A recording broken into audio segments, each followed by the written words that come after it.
further ado, let's just get right into it. Matt from San Francisco wants to talk Deebo. Matty, welcome to the show. How are you, buddy? Matty. Hey guys, how's it going? All right. So I want to preface this whole thing by I don't think we just got Justin Jefferson back, okay? I know Deebo's got miles on the tires, but this narrative that's gone on, and I felt this way when he left the first time, that, Deebo's cashed, Deebo's washed, like he's not what he was. You got to look at Deebo in context, just like any other player. If you look at the years that he was, quote, declining, that's when the injury bug hit the Niners hardest. We went, 8 games without McCaffrey after he had his calf strain. Kittle, we had his hamstring tear. Ayuk went down with a knee. It's like saying Randy Johnson's fastball doesn't work anymore when you can't throw the changeup anymore. There was nobody there to frame up those Deebo plays. So, yeah, like you guys said earlier, when you knew Deebo was coming, that's easy to scheme up. It's like the Warriors right now. When you know all they got is Steph, the team gets real average real fast. So this year, with Evans here and presumably healthy, Stribling, McCaffrey, Jordan James, if Warner stops punching him in the ribs, and, if Kittle can get back into decent time, now you've got Deebo back in with the pieces around him to make him effective. And all you got to do is watch the last season of quarterbacks on Netflix, and every time they go to Jaden Daniels segments, Deebo's name gets mentioned. And when he's hurt, it gets mentioned even more. He had a pretty decent year with a team that lost their number one quarterback and still was able to put up numbers to the point where we're interested at all. So I'm excited to see Deebo not only come back, but have a bounce back year and show him that, it wasn't a fluke. He is that dude. Matty, before you go, what's a bounce back year for Deebo Samuel? I think a bounce back year for Deebo. I don't even think it's the stat line or the touchdowns. I think it's, are we able to, he was the reason that you could spell Christian, right? Because you were essentially accounting for 2 running backs. If you can get, I don't know, I'd settle for, anywhere north of 5 touchdowns out of Deebo, but you get maybe a 800-yard rushing out of him or even 1,000 yards total, and you get Christian McCaffrey healthy all the way through the year in the playoffs because he's not your only ground threat because they got to account for Deebo also, I'll take that. Go ahead. I just had a quick question for you. And I'm not judging Deebo, but the fact that you mentioned Jaden Daniels on the quarterback doc mentioning Deebo, are you shocked that he's still not in the nation's capital? And then on top of that he was available? That might not mean a damn thing, but to me, I do scratch my head as to if a lot of teams passed on him, are they seeing something maybe you're not? This is the same franchise that was interested in Brandon Ayuk till about 3 weeks ago. So, oh man. Yeah, I don't really care what DC thinks. That franchise, the Commanders are going to commander at the end of the day, and I honestly hope Daniels gets out of there before his career's over. Thanks, Matt. Yeah. I think, look, if you can lower expectations for him, that's my thing. It's just don't think you're getting Deebo of 2019 or Deebo of 4 or 5 years ago. If you can just lower that bar and just say, we needed somebody, and so why not Deebo? I got you. We got him on the cheap. Why not Deebo? But if you're going into this thing, we got Deebo Samuel. He's in a 49er uniform. Nostalgia. That's what it is, D. And it's the B-side to all this is I want to just, it ain't Deebo. It's the fact that Ricky Pearsall might be minutes or hours or days away from missing the whole campaign. So that will never usurp the fact that Deebo's coming back, And I don't want to be negative. D, I'm a sports romantic. I get it, but I just remember, and you tell me if I'm being unfair, Deebo fighting on Twitter. I'm open. The ball's just not coming. Thursday night drop against the Rams. So it ended bad.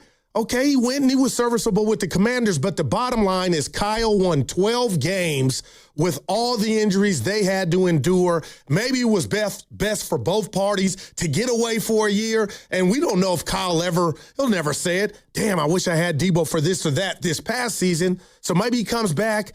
You ever have a breakup or a pause, and then you come back and it's like, okay, I missed you. Maybe it's something like that, but man, they're in a division that's a bear. I keep saying it, and I will, until the Rams and Seattle may be, Dan, the two best teams in the league. No doubt. Seattle's ridiculous. Damn. Seattle on both sides of the ball is crazy. And if the Rams... Come on, this is ridiculous how rich they are with talent. If Aaron Donald comes back... He's coming back. And Why Myles would Garrett, you? That's just not right. But here's the thing with Deebo. Yeah, all right, bring him back. I'm not the biggest fan for, again, I don't like to look in the rearview mirror and revisit these sort of things, but I have no issue with him coming back. But if there's a point in the season where he's the one or he's the two. You think that's a bad sign for the offense? Okay. Hell yes. Like he cannot be that guy.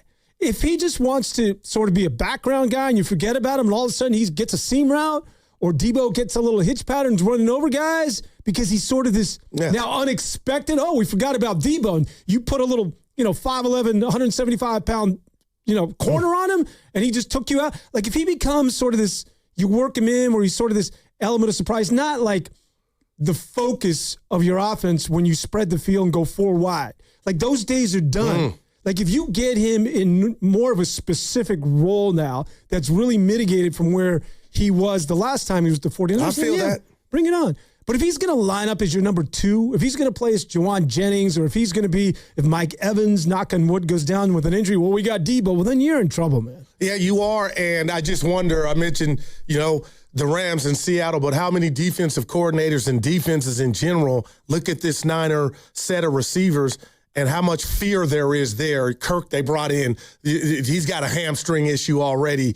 And I like Mike Evans. Reminds me of Bonte's brother. They look alike to me. But the bottom line is he's older and more seasoned, so hopefully he's healthy.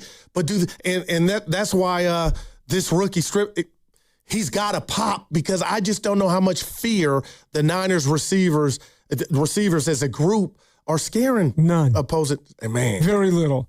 Are you afraid of Mike Evans right now? Yeah, sir. To a certain degree, he's a future Hall of Famer. But not Justin Jefferson, and that might be unfair. CeeDee Lamb, Chases of the world, Nakua's. No, I'm not. And why? Let me ask you, it's going to get to my point, and why aren't you as fearful of Mike Evans right now as opposed to the guys that you just named? Age? Damn right. That's what this is all about at the end of the day. Wow. This is why give me kids, man. Give me as many kids who want to play with their hair on fire, make mistakes, but we'll just go. Well, let me ask you this on that note, because I was mad when they let this guy go. I'm flipping to the defense real quick. You excited about Greenlaw? I don't know what happened in Denver. They had a great... I'm sort of with you on this. He couldn't fit, but he loved, and they loved him like the Warriors loved Draymond. They didn't have any blow-ups here, so do you think him coming back can resurrect something? Yeah, no, it's not Deebo-esque, but it's very similar. Again, if I was to stick with my line of thinking here, you're trying to go back and revisit something that's no longer there. I like to look forward. You're right. Give me a kid who has got the potential to hold down that number 2 spot next to Fred Warner. But I'll defer to Kyle Shanahan on something like this. Okay. Let's get out to the phone lines. And Javier is out in Fairfield. What's going on, Javi? Javier, are you there? How you guys doing today? Hey. I got to imagine you're happy, Javi. I want to have the red carpet rolled out because as I predicted, and I wish Mr. Giddings was here, I told you, did. When you really know ball, you really know ball. Stop having people that don't know how to play football or evaluate football correctly based on what they see in the box score instead of going putting on the tape. Talking about Deebo Samuel was the number 1 wide receiver for a 5-12 team last year. No, he was not. Terry McLaurin was. He still put up 700-plus yards with Tom, Dick, and Harry playing quarterback. He's still a 49ers Hall of Famer. And on top of that, we're talking about the likes of Mike Evans, who played 8 to 9 games last season. Christian Kirk, who gets hurt, waking up tying his shoes. Ricky Pearsall, who I said is done. Actually, no, he is done, like I just said. Let me think. Jacob Cowling, who's always on injured reserve, undersized. Who else?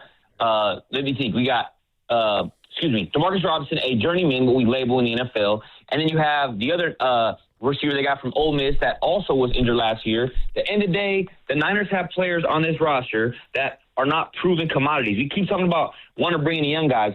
I want a guy that's proved that he can do it at this level. I don't need a guy that, we want to see if a young guy can do it. No, we need a guy right now that can show that because they're in the title contention of where they want to go and try to run this back to get to the next level. Jordan Watkins, who's also injury prone, is not going to do that. But like I said to you, Daryl the Guru Johnson, let's put the real round on the table. I need a IED or I need somebody to go get an evaluation of Mr. Giddings and say, what was that about Deebo Samuel? Because what did the 49ers go? Hey, Javier, we got to get to a break. Yeah. But call us back or we'll put you on hold because he was spitting pretty strong there. Yeah, we'll he called the other day. He gets a victory lap.